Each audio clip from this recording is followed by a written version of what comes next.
everyone, my name is Evie Lupine. Welcome back to my channel, and today I have another video for you all. Today I'd like to discuss the differences between top, dom, and master in BDSM. Now, if you haven't seen it already, I do have another video where I talk about the differences between bottom, submissive, and slave. So if you haven't seen that already, I do recommend you check it out after you have seen this video for a more complete answer and understanding of all of these different terminologies. There may be things that I cover in that video that I don't here, and vice versa. Anyways, I don't want to belabor any points here because I know that my last video on this was pretty long, and I want to see if I'm able to explain this without just repeating myself 3,000 times in every video. So let's just go ahead and get into it. The first thing that I want to discuss is, what do these terms refer to? What sort of person in BDSM is a top, a dom, a master, and why are these all considered different from each other? Generally speaking, all of these terms fall under the larger umbrella of D-type. A D-type is anybody who is on the receiving end of a power exchange relationship. They are somebody who is getting the control over somebody who is identified as an S-type. That is somebody who is typically giving up power or is receiving actions in a BDSM scene. People who are D-types are typically also the ones who are performing the actions in a BDSM scene, i.e. doing the flogging, the spanking, etc. There's a little asterisk there, and we'll get more into the nitty-gritty of that point in a moment, but basically all of these terms fall under the general category of D-type. The primary way that each one of these terms is different from the other is through the level of power exchange that is denoted through the use of each one of these terms, and that's what I'm going to go ahead and walk through next. The one that's on the lowest end of the power exchange spectrum, the one that is typically receiving no or the lowest amount of power in a given scene or in a relationship, is a top.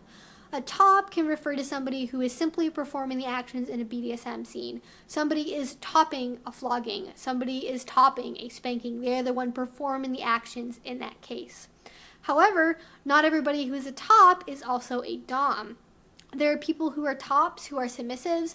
There are people who are tops who are also switches. For me, I personally usually think about tops as not really having any power exchange outside of the individual scene that's happening. The power exchange starts and ends when the scene does.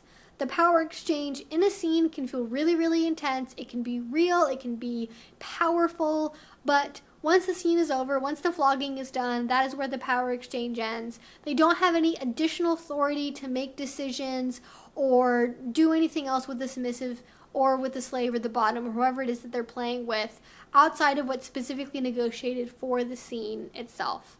I suppose there could also be cases where you have tops who are sort of dabbling into additional power exchange where they may kind of go beyond the scene or during sort of the pre-scene activities, but typically because top is generally limited to those who have low or no level power exchange, you're not going to see a lot of it in somebody who only identifies as a top. When you start moving up the power exchange ladder, that is when you start moving into more dominant territory. Dominant, at least to me, is the fuzziest one to try and describe, because basically dominant can refer to everything from 1% power exchange to 99% power exchange. It can be completely vast.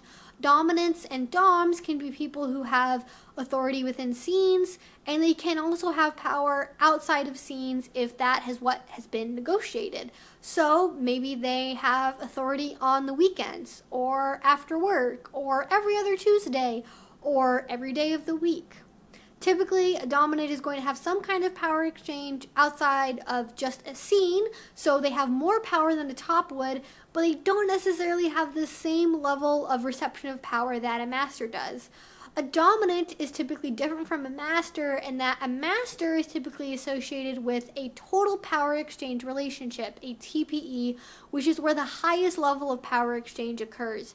There tends to be some kind of limits or barriers, either through time or through the constraints of the negotiation, etc., where the dominant does not take complete authority over the relationship.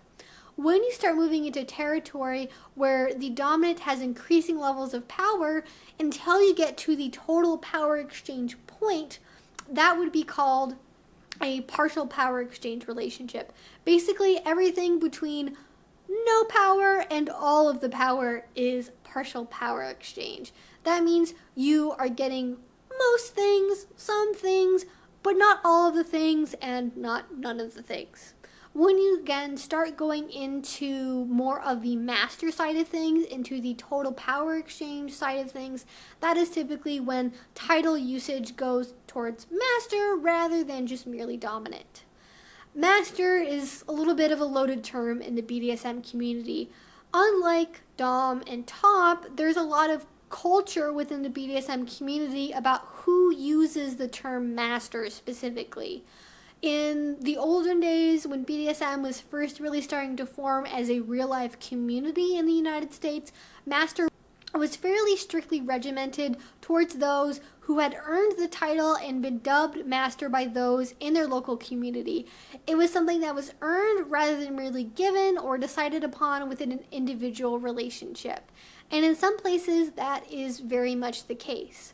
But to me, and how I consider the term, it doesn't necessarily matter if you are anointed as master by your local leather community if that is not what draws you to be in BDSM. If you don't want to be part of a leather family, if you are not interested in having that kind of social communal recognition of your title, that is totally okay, and you are still allowed to use the term master. And that can or cannot be leather-based.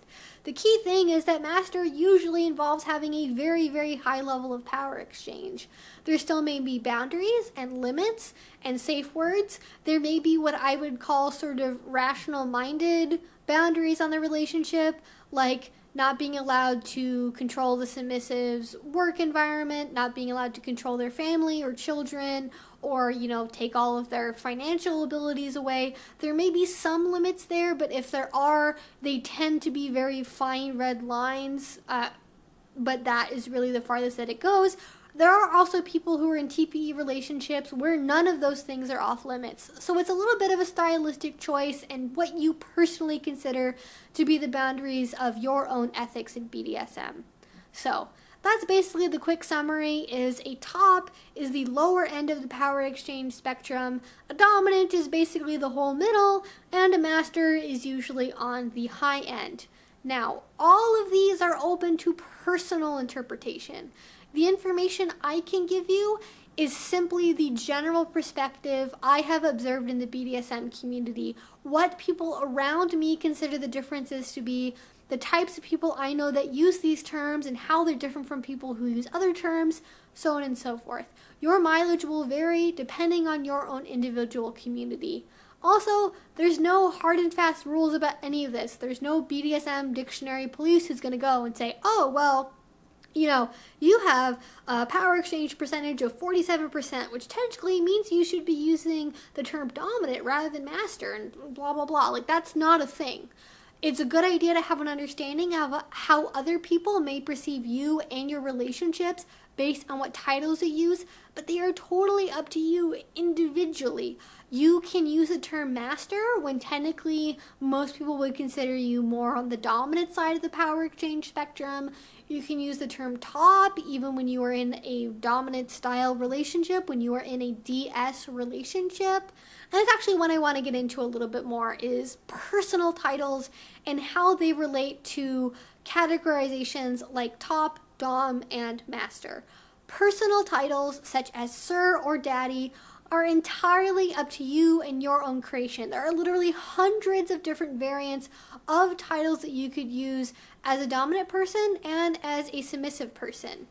Most people who use terms like sir and daddy are dominant or masters or tops, yes, but they are not inherently linked to one level of power exchange. You can be a daddy and have a level of power exchange that is a top or dom or master. You can be somebody who's a daddy and submissive. You can be a sir and be a master. You can be a sir and be a dominant. You can be a sir and be a bottom. The combinations are really limitless. It's sort of like there's two different axes, right? And there's like level of power exchange is on this side and title is on this side. So you could be submissive and daddy. You could be dominant and little. You could be little and submissive. You could be brat and bottom. You could be brat and slave. Like, these are two different elements to determining where you fit into the world of BDSM, and there's no hard and fast rules about what things are allowed to be in what categories. There are generalizations. Most people who use the term daddy are dominant.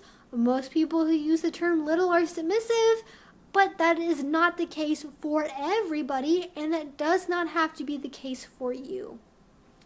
If you have a term that you like to use that is generally assigned to one thing or the other, don't feel like you're not allowed to use it. Again, if you are at a level of power exchange that most describes what I just referred to as dominant, but you prefer the term top, totally okay. None of these things are rules. They are just my own personal conceptions and generalizations of what I have seen, observed.